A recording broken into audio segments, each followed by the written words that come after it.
ಧರ್ಮ ಎಂಬ ಪದವು ಕನ್ನಡದಲ್ಲಿ ಮಾತ್ರವಲ್ಲದೆ ಹಲವು ಭಾರತೀಯ ಭಾಷೆಗಳಲ್ಲಿ ಬಳಕೆಯಾಗುವ ಒಂದು ಪ್ರಮುಖ ಪದವಾಗಿದೆ. ಇದರ ಅರ್ಥ ಮತ್ತು ವ್ಯಾಪ್ತಿ ಬಹಳ ವಿಸ್ತಾರವಾಗಿದೆ. ಧರ್ಮದ ವಿವಿಧ ಅರ್ಥಗಳು. ನೈತಿಕತೆ ಮತ್ತು ಕರ್ತವ್ಯ. ಧರ್ಮ ಎಂದರೆ ನೀತಿಯುತವಾಗಿ ಜೀವಿಸುವುದು ಮತ್ತು ತನ್ನ ಕರ್ತವ್ಯಗಳನ್ನು ನಿಷ್ಠೆಯಿಂದ ನಿರ್ವಹಿಸುವುದು. ಆಧ್ಯಾತ್ಮಿಕ ಮಾರ್ಗ. ಧರ್ಮವು ಆಧ್ಯಾತ್ಮಿಕ ಅನ್ವೇಷಣೆಯ ಮಾರ್ಗವಾಗಿದೆ. ಇದು ವ್ಯಕ್ತಿಯನ್ನು ಸುಖ-ದುಃಖಗಳಿಂದ ಮುಕ್ತಗೊಳಿಸಿ ಒಂದು ಉನ್ನತ ಮಟ್ಟಕ್ಕೆ ಏರಿಸುತ್ತದೆ. ಕಾಸ್ಮಿಕ್ ಕಾನೂನು.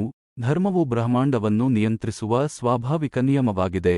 ಈ ನಿಯಮಕ್ಕೆ ಅನುಸಾರವಾಗಿ ಜೀವಿಸುವುದರಿಂದ ಜೀವನದಲ್ಲಿ ಸಮತೋಲನ ಮತ್ತು ಶಾಂತಿ ಸಿಗುತ್ತದೆ. ವಿವಿಧ ಧರ್ಮಗಳಲ್ಲಿ ಧರ್ಮ. ಹಿಂದೂ ಧರ್ಮ. ಹಿಂದೂ ಧರ್ಮದಲ್ಲಿ ಧರ್ಮವು ಜಾತಿ, ವಯಸ್ಸು, ಲಿಂಗ ಇತ್ಯಾದಿಗಳ ಆಧಾರದ ಮೇಲೆ ವ್ಯಕ್ತಿಯ ಕರ್ತವ್ಯಗಳನ್ನು ನಿರ್ಧರಿಸುತ್ತದೆ.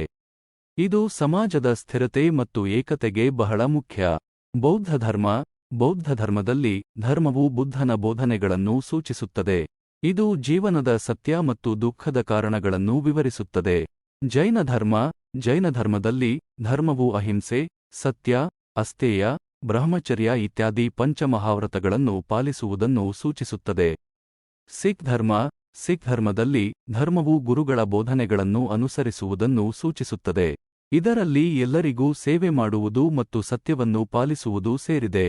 ಧರ್ಮದ ಪ್ರಾಮುಖ್ಯತೆ. ಜೀವನಕ್ಕೆ ದಿಕ್ಕು. ಧರ್ಮ ಜೀವನಕ್ಕೆ ಒಂದು ದಿಕ್ಕನ್ನು ನೀಡುತ್ತದೆ. ಇದು ವ್ಯಕ್ತಿಯನ್ನು ಒಳ್ಳೆಯ ಮನುಷ್ಯನನ್ನಾಗಿ ಮಾಡಲು ಪ್ರೇರೇಪಿಸುತ್ತದೆ. ಸಾಮಾಜಿಕ ಸಾಮರಸ್ಯ.